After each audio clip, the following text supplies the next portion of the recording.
nga dito sa loob tayo. Bakit ba? Upo ka dyan. Ano nangyari?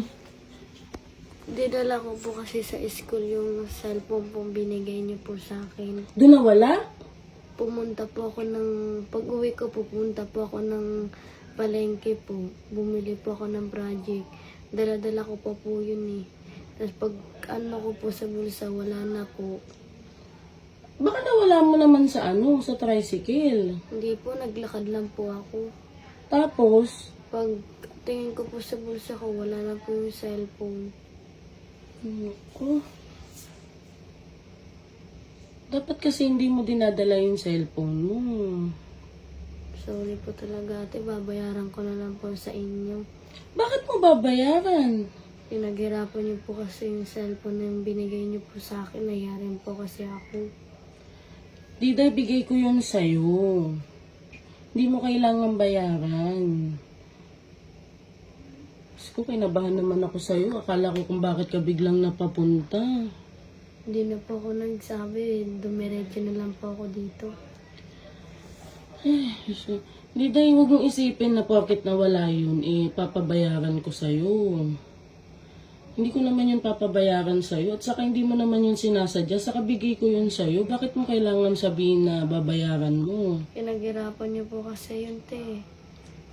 Baka po kasing magalit po kayo sa akin eh. Pag di ko po kasi sinabi agad sa inyo.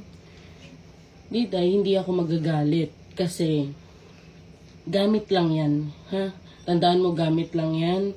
Kaya pa nating makabili niyan. Pero syempre, ako ang mas kinabahan sa'yo kasi bigla ka na papunta dito nang hindi ka nga nag-chat. Yun pala, nawala na yung cellphone mo. Siyempre, mas kinabahan ako na kung anong nangyari sa'yo. 'Di ba?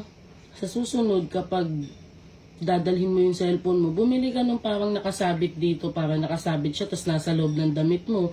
O kaya, mas maigi, huwag mo na lang dalhin. Ang lungkot-lungkot mo tuloy. Wala na po kasi akong cellphone na wala po ng tuluyan. Wala na po akong gagamitin po eh. Nandun pa po kasi yung mga module po. May module ba kayo? Opo. Ganito na lang, Diday, ha? Huwag mo na munang isipin yun. Kasi gamit lang naman yan. At huwag mo na lang din, hindi ko alam sasabihin ko sa'yo kasi kinabahan talaga ako sa pagpunta mo, no? Pero huwag mo isipin nagagalit ako, ha? Kasi mas una sa akin yung kapakanan mo. Kasi kinabahan ako na pumunta ka. Alam ko na, appreciate ko na nahihiya ka sa akin dahil talagang sabi mo nga sa akin, iingatan mo.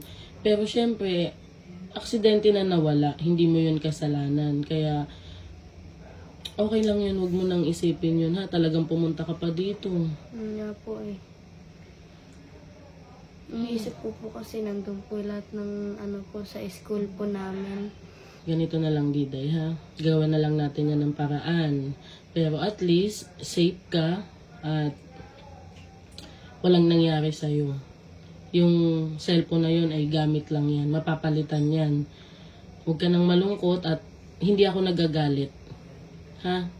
Hindi ako nagagalit sa'yo kung mawala man yun. Ngayon, mas nag-aalala ko kasi parang masyado mong dinamdam. Ngayon, pumunta ka dito, wala ka pang kasama. Anong oras na din?